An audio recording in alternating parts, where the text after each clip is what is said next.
Márcio, o nome completo, Márcio de Oliveira Pereira, ele é contador, especialista em finanças, mestre em administração, é professor do Grupo 1 de graduação e pós-graduação da disciplina de finanças, contabilidade gerencial e controladoria, e é superintendente da Unimed de Varginha e consultor de empresas.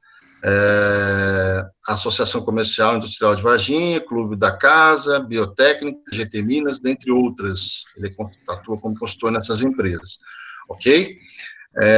Então é isso. Então vou passar a palavra, então, agora, a partir de agora, para o professor Márcio, que vai conduzir a palestra com vocês aí, e no final, só para a gente relembrar como é que funciona, vocês podem ir digitando as perguntas, né, no chat, a doutora Daniela vai estar aqui trabalhando com vocês, né, nessa palestra. Obrigado também, Daniela, e ao final ela vai passando as perguntas para você, tá bom, Marcinho? Mais uma vez peço também a todos vocês que, por favor, desliguem áudio e câmera durante o evento, durante a palestra. Ok, gente?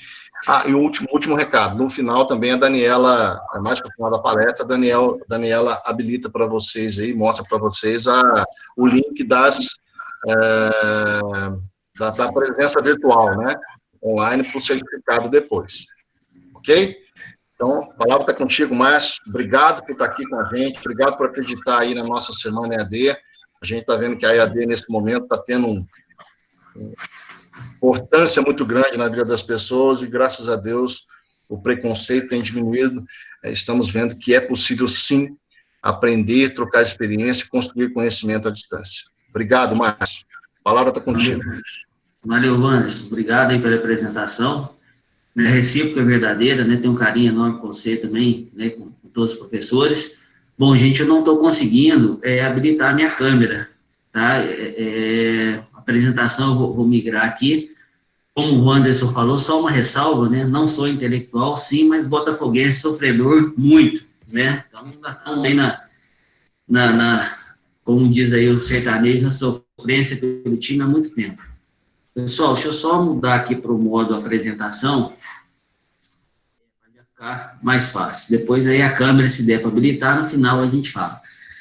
Então, agradecer primeiro a oportunidade, né, da gente estar aqui hoje, né, falando para vocês, né, nessa semana, né, do UNES aí, de muita importância, né, com vários temas, vários tópicos para serem apresentados. Só frisando, eu estou na instituição há 16 anos, né, estou no UNES aí há 16 anos, é um prazer muito grande, só que eu milito mais aí na graduação e na pós-presencial, mas já tive algumas experiências aí também no EAD. O tema, gente, para a gente não perder, que eu vou tentar me policiar, né, que o professor fala muito, né, então vou tentar me policiar aqui, me ater nos 40 minutos. O tema, né, o título que foi proposto para eu estar falando com vocês esse bate-papo hoje, é controladoria estratégica, é uma forma de pensar o futuro das empresas. Na verdade, foi um tema muito bonito, vamos dizer assim, mas ele é muito atual e muito relevante, né, mais do que o nome em si. Né, a gente está vendo aí que o mercado está vivenciando, né, então a parte de controladoria ou informações gerenciais, como queiram, né, é muito importante para esse cenário atual que as empresas estão vivendo, ou seja, aquelas que possuem, né, uma maneira melhor de gerir e lidar com as informações, talvez passem melhor pela crise, né, que a gente está vivendo aí, que a gente não sabe mensurar o tamanho que a gente, dessa crise, né, e quais as empresas vão suportar. Então, nossa agenda, né, antes, né, de falar aí das ferramentas gerenciais, propriamente dita, né, eu trouxe aqui algumas reflexões, né, primeiro falar quem é o empreendedor, né, e esse empreendedor virando uma empresa, falando, né, independente agora, né, dessa crise, que a gente não sabe mensurar ainda o tamanho dela, né, o tanto de empresas que já não conseguem sobreviver no mercado, essas dificuldades, né, mensuradas aí pelo SEBRAE, pelo IBGE, e aí sim falando da controladoria estratégica, né, como uma forma, tá, de ajudar essas empresas, principalmente as micro e pequenas empresas. Então, falando um pouquinho de empreendedor aí, em empresas, né, o SEBRAE tem uma definição que eu acho muito simples, mas ao mesmo tempo, né, frisa muito bem quem é um empreendedor hoje no mercado, né.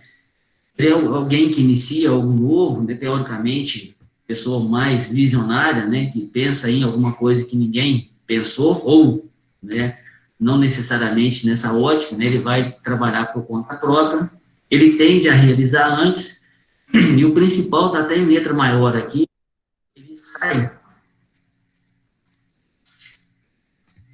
Pessoal, tive algum problema aí na apresentação? Deu para mim que não está apresentando?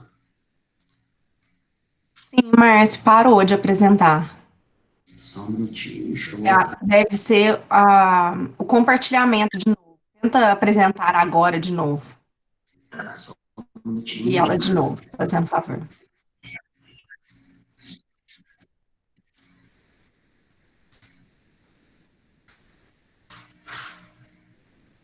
Isso, agora voltou. Voltou, né? A Carla, você colocou para apresentar. Então, se você puder tirar, fazendo favor. Carla, ela está apresentando. Carla Morena Messias. O meu tá ok, Daniela? Não, porque tá o da Carla. A Carla vai ter que sair. Carla, você tá ouvindo a gente? Lá em cima tem a opção de fechar a apresentação.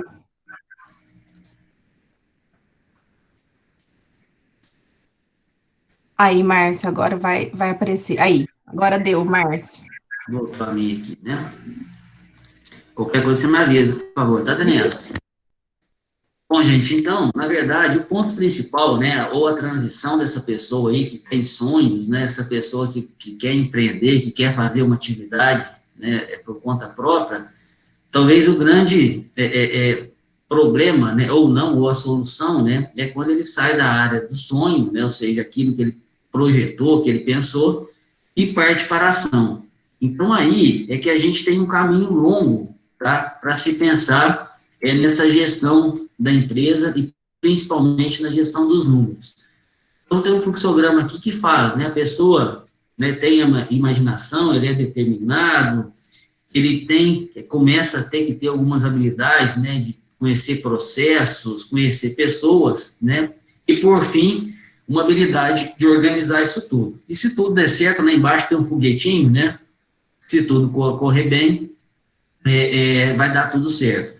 Mas é um caminho longo, né? São algumas variáveis importantes, conhecer processos, etapas, pessoas e gestão, né? Talvez aqui seja o grande problema. E por que a gente fala tanto, né, que a controladoria ou as informações gerenciais são tão importantes desde sempre, né? E hoje mais do que nunca.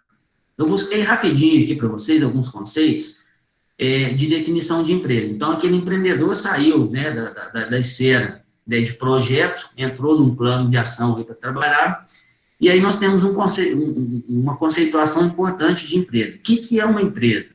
Uma entidade, né, econômico-administrativa que tem a finalidade econômica, ou seja, visa lucro. Então, nós já temos aqui destacado em vermelho um primeiro dado importante. Qual que é o objetivo econômico de uma empresa? É a maximização do seu valor de mercado ao longo do tempo, ou seja, ela quer crescer, ela quer aumentar seu valor de mercado ao longo do tempo, e, por fim, aquela pessoa que investiu numa empresa, ela quer um retorno compatível com o dinheiro que ela colocou lá. Opa, então o empreendedor, né, começou a trabalhar, a própria definição de empresa já começa a remeter ele que ele precisa controlar a sua empresa sobre a ótica financeira e contábil. Ou seja, tem uma finalidade econômica, visa lucro. Quer crescer, ou seja, quer aumentar seu patrimônio, eu preciso medir o patrimônio. E, por fim, eu tenho que analisar se a atividade está rentável ou não. Então, olha, o que a gente precisa? Tá? Gerir essa empresa da melhor maneira possível, já pensando nas suas definições. Depois, também, peguei alguns conceitos aqui de administração, de gestão. O que é administrar uma empresa? Então, é aquele caminho de planejar, organizar, dirigir, visando determinados objetivos. Então, na definição de gestão também, já fala que a empresa tem que ter objetivos. Gerir, né? Gerir é fazer as coisas acontecerem, né? Conduzir a organização para seus objetivos, enfim. Por fim, novamente, resultados desejados.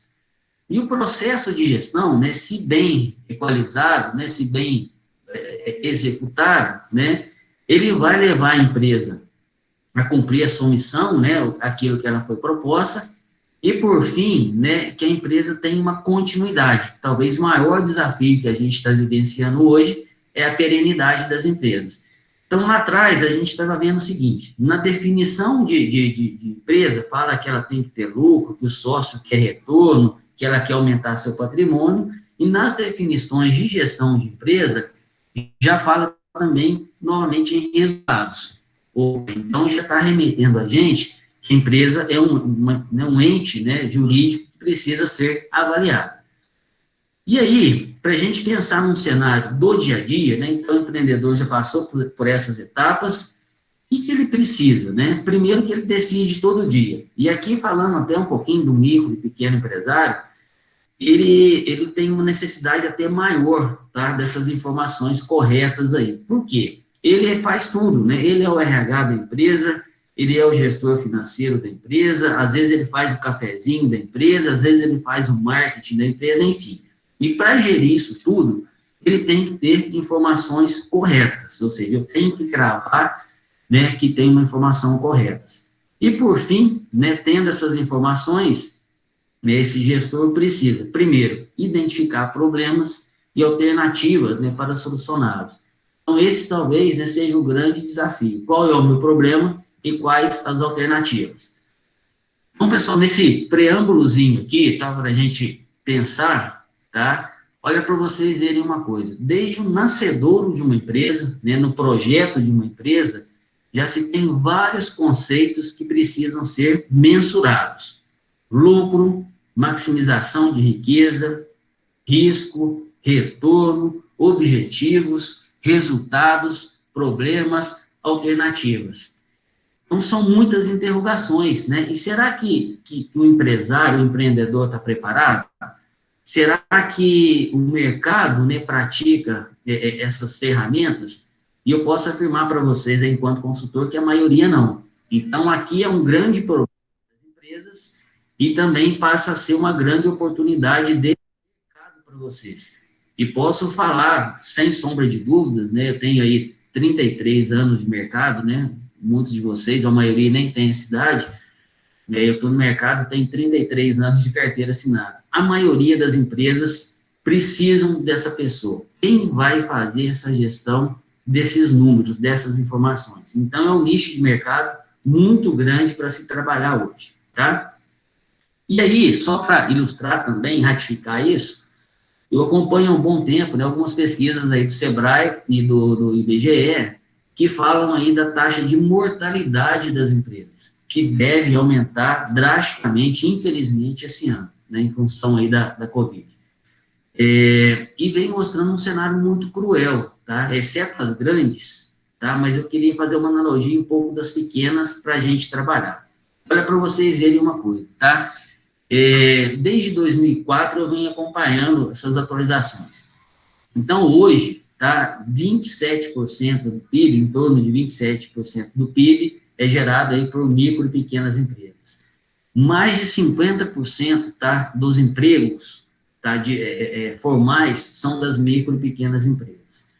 E em torno de 95% dos CNPJs abertos são de micro e pequenas empresas. Então, olha a importância desse segmento, desse nicho, e vocês vão ver as dificuldades que esse tipo de empresa passa hoje, novamente, né? Às vezes a pessoa saiu de um sonho, não se preparou, né, para gerir essa empresa e acaba tendo dificuldades aí na gestão do negócio. Então, lá em 2002, pessoal, só a primeira linha desse quadro aí, em torno de 49,4% das empresas fechavam em até 2 anos de negócio. Então, novamente, metade das empresas, lá em 2002, micro e pequena, fechavam né, até o 2º ano aí, de existência. Quais os problemas principais apontados? Os que estão destacados em amarelo aí. Primeiro item, falta de capital de giro. Logo em seguida, problemas financeiros, Depois, lá embaixo, tá em amarelo também, falta de clientes, mal pagadores, recessão do país, e lá embaixo, o último amarelinho, falta de crédito bancário. Então, de 13 itens elencados, né, por que uma empresa fecha, a grande maioria está relacionada a problemas financeiros.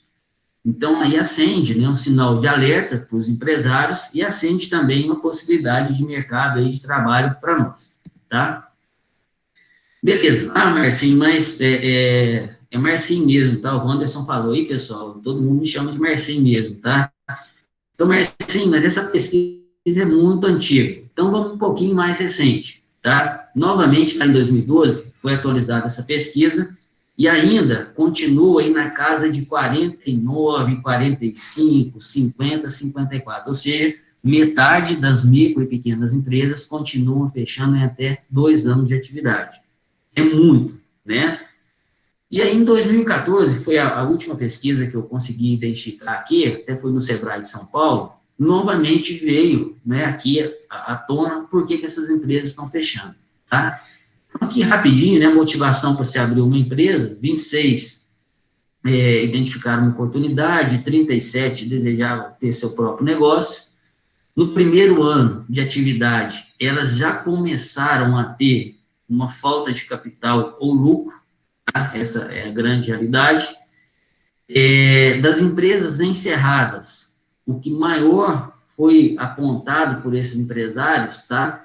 É a falta de capital de giro e lucro, novamente, não, nós estamos voltando lá no início, né? A empresa nasceu, no conceito de empresa, não nasceu para ser lucro, para ter lucro, né? E aqui ela está morrendo por falta de lucro, né? O empreendedor reluta, né? Muitos deles, né? Não deu baixa na empresa, uma coisa complicada, às vezes ficou muito endividado, não conseguiu baixar a sua empresa, tem problemas até hoje com seus CPFs, e muitos deles, né, apesar dos sentimentos de perda, de frustração, acabam voltando a empreender, né? A pessoa tem uma veia de empreendedorismo. E aqui um negócio interessante, tá? Existe um descasamento muito grande entre o quanto se investiu e o quanto se perdeu. Normalmente, essa mesma pesquisa apontou aqui que os empresários, em média, no início do seu investimento, do seu negócio, investe 15 mil reais. E vocês notem que a média da perda foi 57. Então, o empresário investiu, às vezes, um fundo de garantia que ele sacou, um dinheirinho que ele tinha, vendeu um carro, enfim, alguma coisa, nesse empreendedor, inicia com 15 e fecha, né, sua empresa com 57, quando consegue baixar o CNPJ. Um resumo, né, desses apontamentos aí das empresas, né, primeiro, existe uma falta aí, né, de conhecimento gerencial ou de informações gerenciais, existe uma falta de planejamento muito grande, né, ou seja, não tem objetivos, metas e ações. Segundo, falta de capital de giro, vocês viram aí que a maioria, né, fala que o capital de giro, e nós, né, vocês são aí de contábeis, a grande maioria, nós temos como calcular o capital de giro, eu vou mostrar aqui, nós temos como calcular o capital que a empresa precisa, né, e o item 3, ausência de lucro, que é outro fator também que foi muito apontado. E aí eu até coloquei como um dado aqui, do lado, né, que a escolaridade ainda, né, dos empresários é baixa, né, ou seja, a grande maioria já está aí no mercado há um bom tempo, né, e veio com o feeling, né, ou com a intenção de ter um negócio. Alguns não se prepararam em termos acadêmicos. Então, a constatação que eu tenho, né, feita tanto nessas pesquisas quanto na prática enquanto consultor é isso: existe um desconhecimento de ferramentas de gestão. E aí, começa, né, algumas, já para a gente entrar aí na parte prática, vamos dizer assim, tá? Quais são as análises que o empresário faz hoje? Normalmente, vendas, né, ele controla vendas e bate no peito quando vende muito. Quem tem uma contabilidade, a maioria dos micro e pequenos não tem contabilidade escriturada, analisa lucro, e uma parte analisa caixa quando tem algum controle. E aí eu pergunto para vocês, tá? É suficiente essas 3 variáveis? Não, tá? Já respondendo aqui, depois a gente pode voltar nas perguntas, mas tem muitas outras coisas, tá? Que a gente vai ver logo à frente. E, novamente, a constatação, agora nem tem ainda o índice, né, mas lá em 2017, 10 mil lojas foram fechadas, ainda em 2015, várias fechadas, enfim, né? Então, eu volto nessa tela aqui, nesse slide que eu já tinha passado. Quem vai cuidar dessas informações que estão levando as empresas a fechar? Quem vai cuidar dessas informações que estão levando as empresas a ter dificuldade? O caminho mais comum, gente, é a contabilidade, tá? Eu vou citar isso mais à frente. Então, eu brinco, né, tem esse slide aqui, né, que fala que tem um empresário lá do lado direito, numa fechada aí, né, num cubo, e ele está ganhando dinheiro, né? Mas, às vezes, para chegar lá, né, a distância é muito grande, né? Ele não tem informações, ele não tem conhecimento, e ele acaba passando, né, dificuldades nesse cenário. E uma empresa que não tem informação, talvez esse seja um dos pontos principais, tá? Tem algumas perguntas a se fazer, né? Uma empresa que não trabalha com ferramentas de gestão e informação. O que fazer, né? Qual o caminho? Todos sabem o seu papel, e aí fica né, cada um por um lado, né? Várias empresas dentro de uma empresa. Então, a falta de informação e de ferramentas leva a empresa a essa briga constante aí, vamos dizer assim, né? Dentro dos setores. A falta de informação leva a um problema organizacional, de cultura, de relacionamento, ou seja, muitas pessoas brigando, né, sem ter um norte do que fazer, né? A competição interna, né, quando não bem trabalhada, ela é importante, né, desde que seja bem definida, cria-se várias empresas dentro de uma empresa, ou seja, se eu perguntar para vocês qual é o setor mais importante, vocês vão falar o meu, né? Ou seja, não existe uma definição de cada um o que tem que fazer, e cada um fazendo a sua forma, né, cada um não tendo um norte aí de planejamento de informação, qual é o resultado disso? Será que o resultado é bom ou não? Ele tende a não ser tão bom. Então, nós já vimos atrás, né, que as ferramentas de informações são as maiores dificuldades, e eu tenho comigo, tá, gente, que aqui é o grande divisor de águas de uma empresa, e nesse momento mais ainda. Eu tenho comigo que a chance, tá, de uma empresa dar certo é 50% quando ela nasce. E tenho também comigo, tá, não existem pesquisas para isso, que quanto mais informação ela tiver, gerir melhor a informação, ela vai tendo mais condição de ter sucesso, tá, naquilo que ela se propôs a fazer. Então, uma farmácia é um bom negócio? Mas tem gente que quebra com uma farmácia e tem gente que fica rico com uma farmácia. Não é uma padaria, tem gente que quebra com uma padaria, tem gente que fica muito bem com padaria. Então, o negócio é ruim? Não, o negócio aí pode ser bom desde que a gente administre o negócio e as informações desse negócio. E aí nós temos como apoio, né, como uma base muito importante disso, a chamada controladoria, né, que foi aí um nosso tema, né, uma forma de pensar o futuro das empresas, que é um tema relevante, mas muito simples, né? Então, a gente viu lá atrás, né, que tem algumas variáveis importantes no negócio. Vendas, lucro, caixa, preço, concorrência. E aí, as perguntas aí do lado direito, né, que são muito frequentes, né? Por que eu vendo, mas não tenho lucro? Opa, tem alguma coisa errada. Será que o meu preço está correto? Por que eu vendo, mas não tenho dinheiro? Por que eu tenho lucro, mas não tenho recurso? Então, gente, vocês que estão aí, né, na faculdade, né, na graduação, pós, né, não sei o grupo como um todo, quem está aqui, mas são várias perguntas que o micro e o empresário, a maioria das vezes, fica tentando interpretar e não consegue. E isso está basicamente nas informações gerenciais fornecidas pela contabilidade, pelo financeiro, pelos demais setores da empresa. Então fica aquela interrogação, poxa, se eu estou vendendo, por que eu não tenho lucro? Existe alguma coisa errada. Se eu estou vendendo, por que eu não tenho dinheiro? Se eu tenho lucro, por que meu caixa está estourado? Então isso é muito frequente, tá, de se trabalhar. E aí nós temos uma máxima, tá, que nós temos várias fontes de informação dentro da empresa que precisam ser trabalhadas. A contabilidade é talvez a principal, né?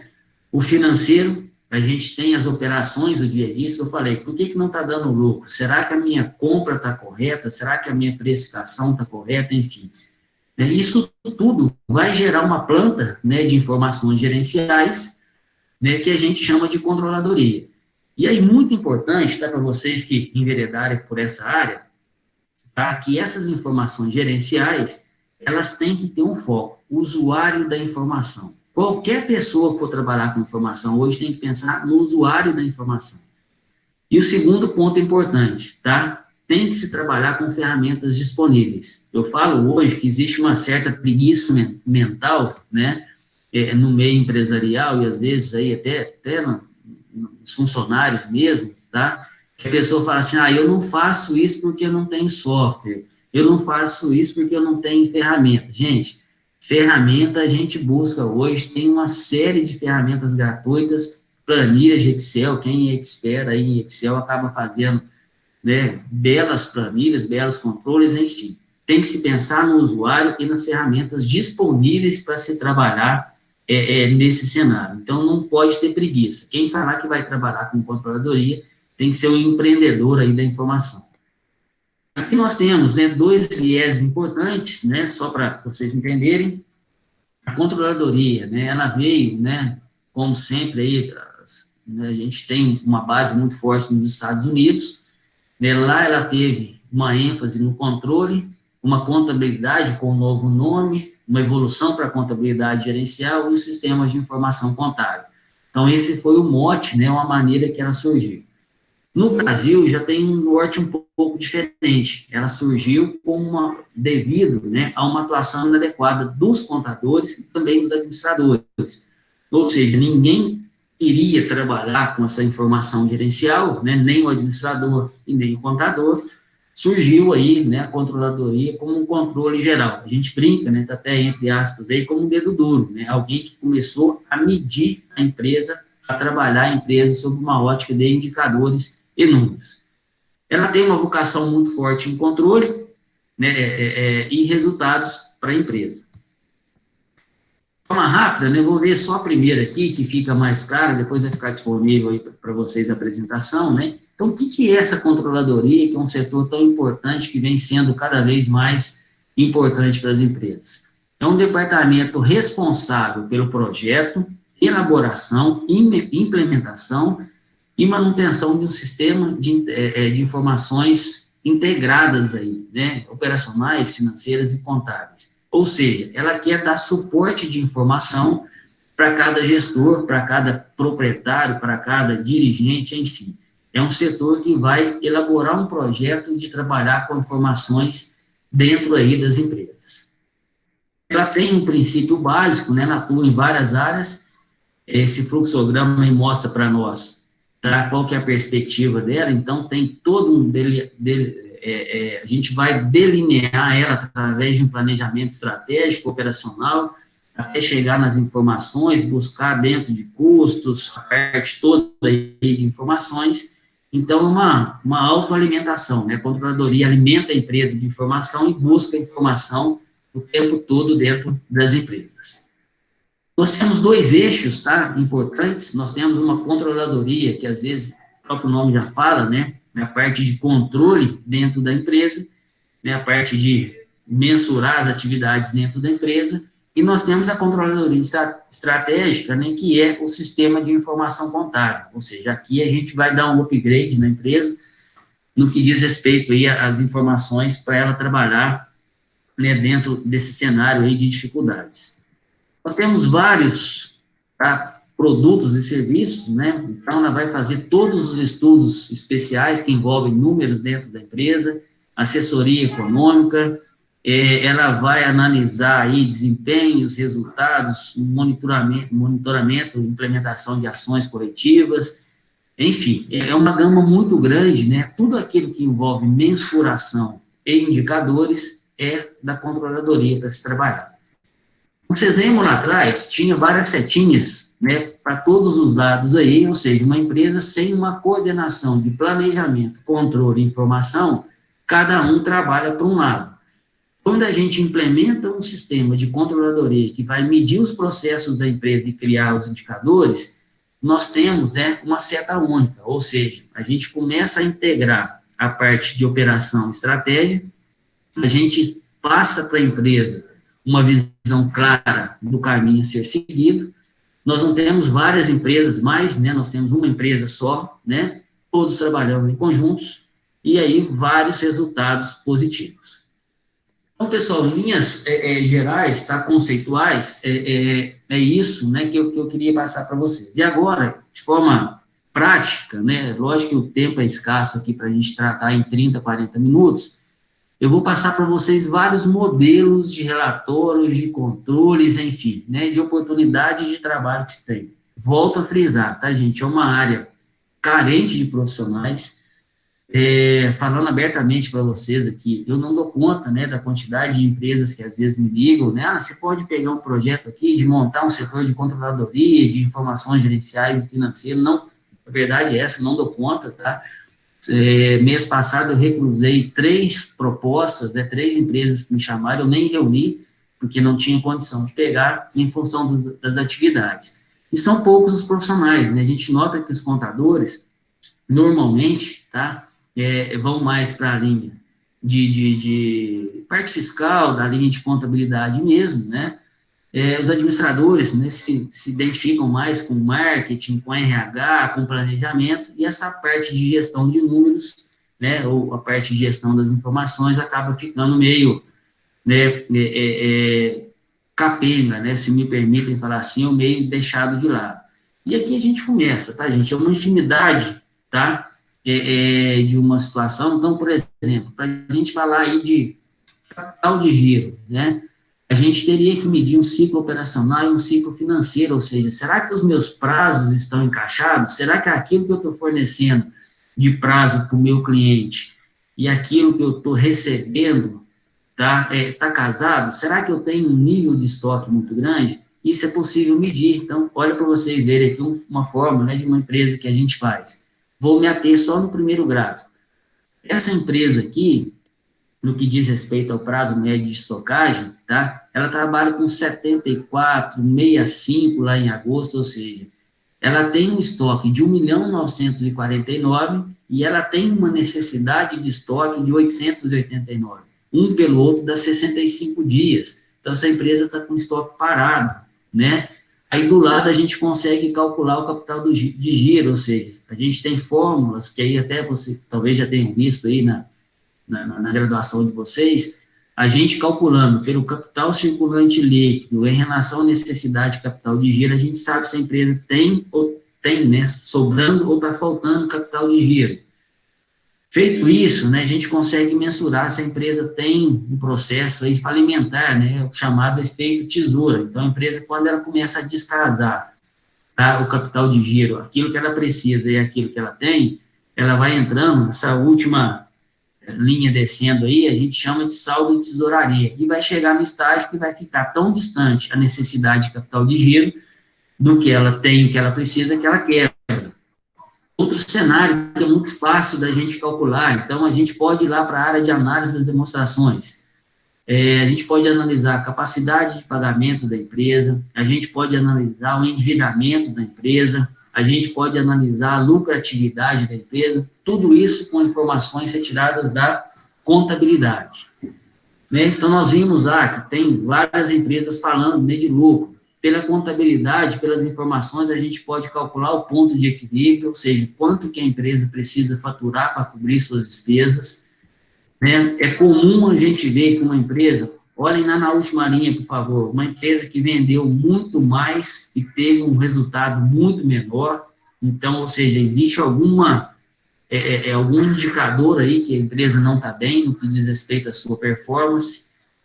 Fluxo de caixa, né? Hoje seria, se eu pudesse cravar para vocês aí, qual a ferramenta mais importante? Chama-se fluxo de caixa. Então, aqui o modelo, né, de uma transportadora, para vocês verem, onde a gente conseguiu montar um fluxo de caixa, né, que a empresa trabalha, se está positivo, se está negativo. A partir daí, a gente gera, né, para o empresário saber quais, né, total de entrada que se tem por dia. Então, nesse gráfico mostra que lá no dia 18 é o dia que mais entra dinheiro. No gráfico da saída do dinheiro, mostra que no dia 15 é o dia que mais sai dinheiro. Então, eu recebo no dia 18, mas eu estou pagando a maior parte no dia 15. consequentemente, olha, o resultado fica meio, né, vai oscilando bastante. Então, eu teria que puxar alguma coisa para receber antes. Por fim, nós temos painéis aí feitos nos viais, né? Então, uma empresa de materiais de construção. Então, a gente pode calcular o peso, né? Então, por exemplo, piso, que é o segundo item. Piso representa 15% das vendas, tá? Representa 15% do custo, representa 12% das compras e 22% do estoque. Opa, então tem alguma coisa errada. Se o piso representa 15% das vendas e está representando 22% do estoque, ele é um peso grande, tem que se tentar desovar o item piso. E, por fim, né, nós temos aí os dashboards aí, que é a parte, né, já do Balance Scorecard, que é uma ferramenta mais moderna, né, que é trabalhar a empresa por painéis. Então, aqui, né, um exemplo para vocês, onde se estava analisando o indicador de vendas, né. Então, o primeiro termômetro nosso aí, né, estava medindo vendas globais, depois por região norte, nordeste, enfim, tá? Alguns órgãos reguladores, né, esse aqui é da Agência Nacional de Saúde Suplementar, né, ela mede hoje as operadoras, né, estou aqui na Unimed há 15 anos também, então ela mede a gente por indicadores. Então, a situação da Unimed Varginha, lá em 2016, e continua até hoje, é uma situação ótima sobre os índices de medição, tá, da Agência Nacional de Saúde. E temos vários painéis, né? Aqui, por exemplo, na Unimed, a gente acaba trabalhando, né? Por exemplo, aqui é um modelo de análise de contrato, onde nós temos todas as informações de um contrato na mesma tela. Ou seja, a gente sabe quantos clientes são, quanto de dinheiro que entrou, quanto que saiu, para onde que foi o dinheiro, se está melhorando o contrato, enfim. Existe uma série de oportunidades. E aí, gente, para finalizar aqui, para não extrapolar o tempo, eu tenho comigo, cada vez mais, que ferramentas hoje e informações é vital, né, para esse desempenho e perenidade e continuidade das empresas. Então, eu brinco muito na sala de aula lá, que a atitude, né, de controlar é do empresário. Ferramentas é apenas apoio. Então, vocês viram aqui, né, de forma rápida, em 30, 40 minutos, não dá para a gente aprofundar muito, né, que existem ferramentas para se controlar as informações principais da empresa. Basta ter atitude, né, de controlar, e aí vai se buscar as informações, né, da melhor maneira possível. E se trabalhar isso, né, melhores resultados vão vir sem sombra de dúvidas.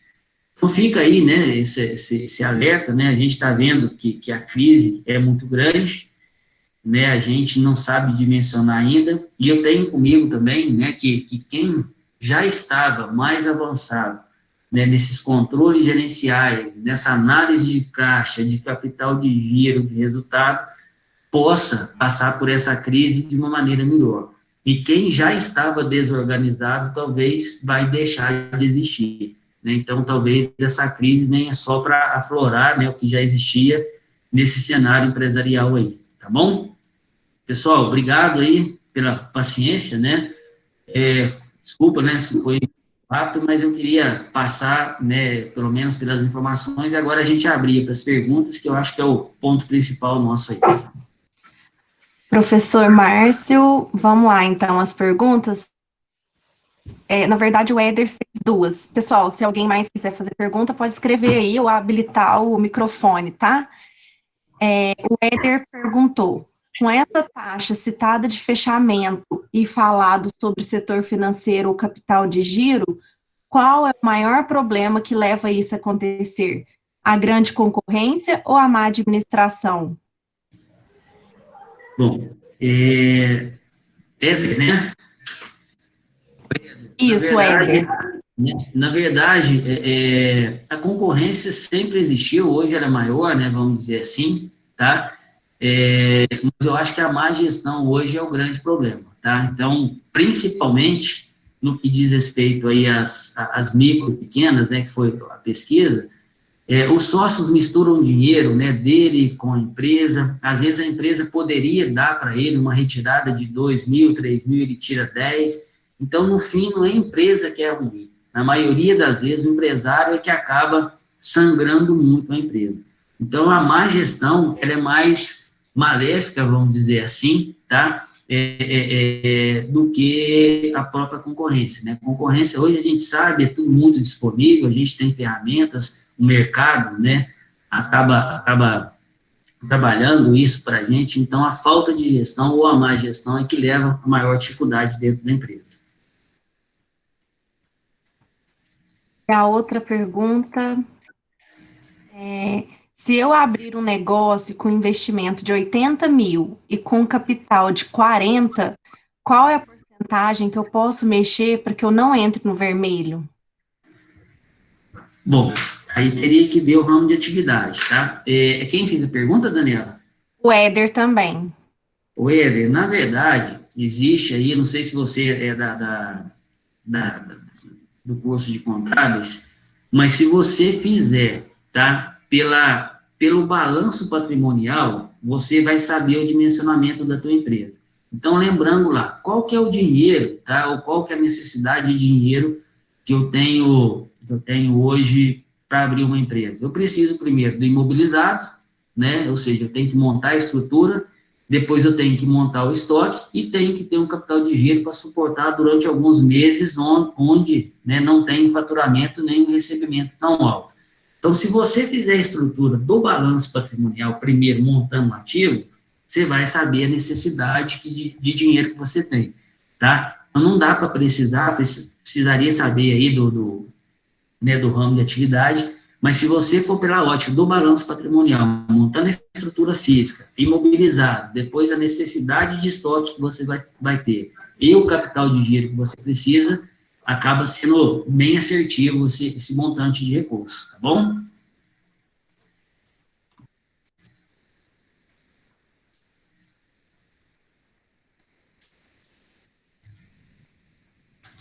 Daniela, você está me ouvindo? Tem algumas perguntas aqui. Desculpa. Não, então, eu tenho de habilitar o microfone, eu estou aqui falando. Desculpa, vamos lá. Alberto, qual a sua expectativa em relação à reforma tributária no Brasil? Espera-se algo sobre tributação de dividendos ou imposto único? Alberto, na verdade, a tributária não é muito minha praia, mas eu acho que não muda não, tá? Eu acho que eu tenho acompanhado aí, nós vamos provavelmente evoluir para o imposto único, não vamos ter desoneração, né, da carga tributária, até porque o país não suporta, né, e com certeza a gente pode ter algumas taxações extras, sim, né, nos moldes dos Estados Unidos, que tem taxação sobre grandes fortunas, enfim, eu acho que deve ocorrer, né, na minha opinião, da reforma tributária, uma simplificação de como a gente trabalha, que hoje, né, quem é da área, aí, talvez vocês saibam mais do que eu, é quase um absurdo, é quase impraticável a maneira que se trabalha, né? Hoje no escritório de contabilidade ele trabalha 95%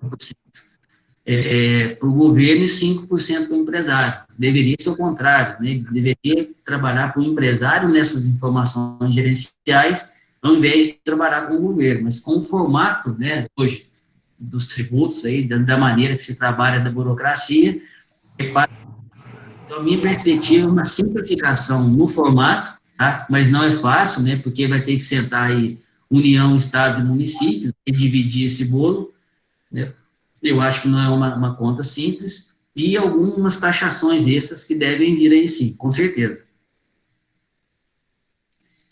Simão perguntou, na sua opinião, é melhor inovar ou controlar?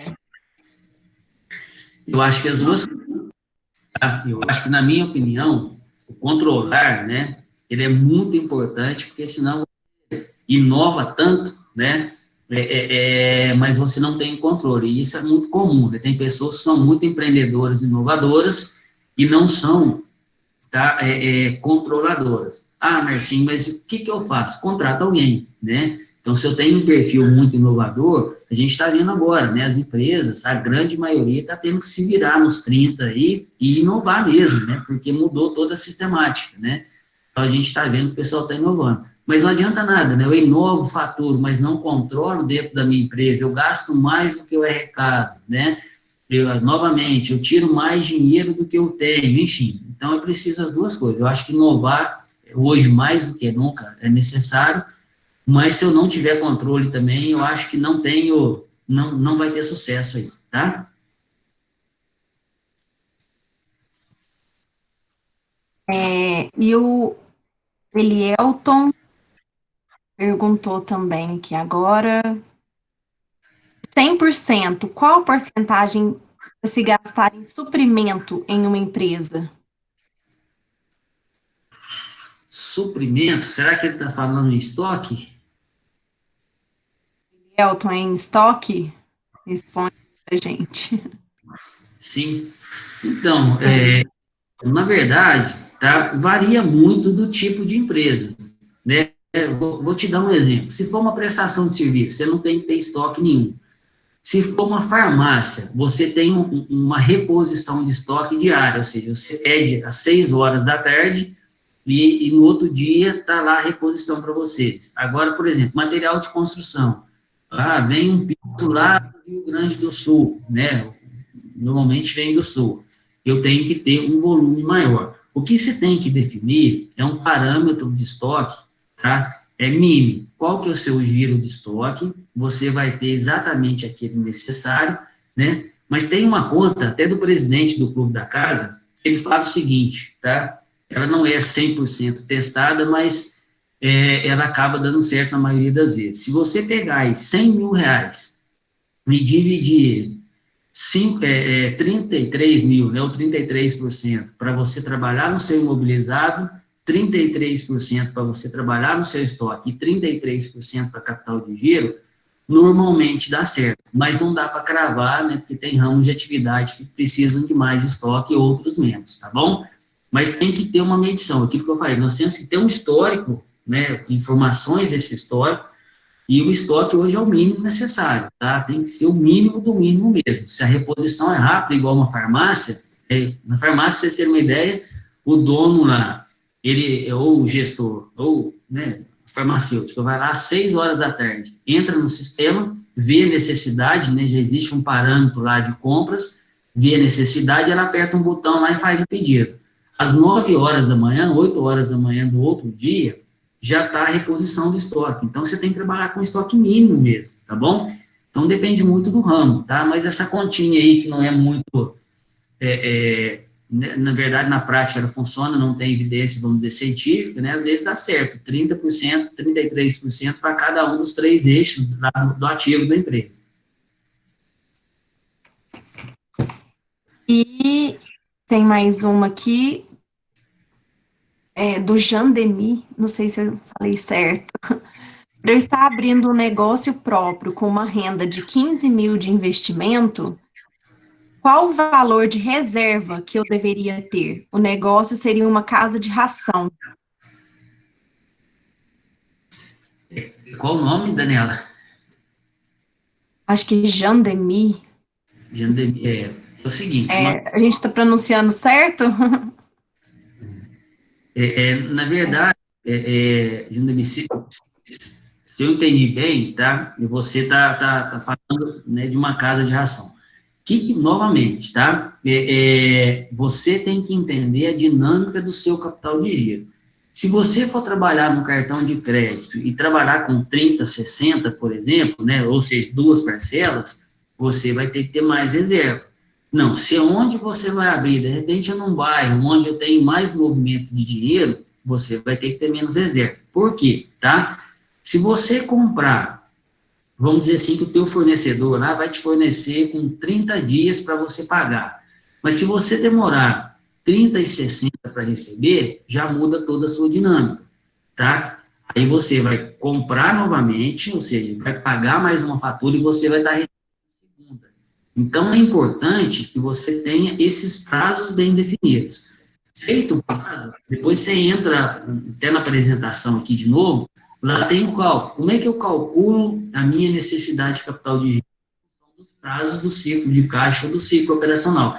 Mas vai depender muito da dinâmica que você vai trabalhar com os seus clientes, tá? E com os seus fornecedores. Aí você tem uma dimensão mais correta do capital de giro. Professor Márcio, já acabou as perguntas.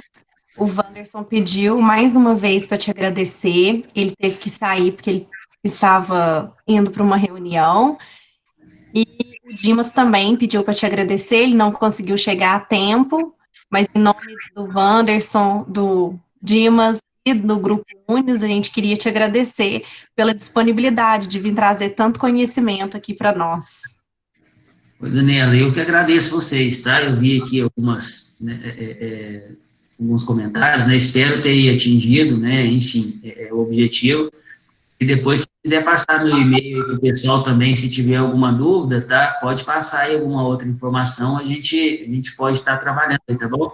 Desculpas, né? Não sei porquê, estou dando aula normal na graduação e na pós-presencial, a câmera estava funcionando, mas hoje eu não consegui ligar a minha câmera, então o pessoal não viu meu rostinho velho ali, mas depois qualquer coisa você manda uma fotinho para eles aí, brincadeira.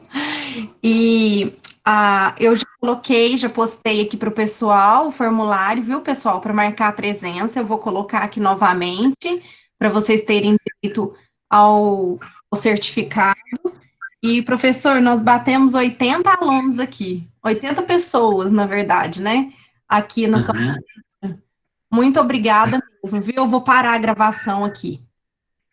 Beleza, tá ótimo. Obrigado a todos, tá, gente? Um abraço.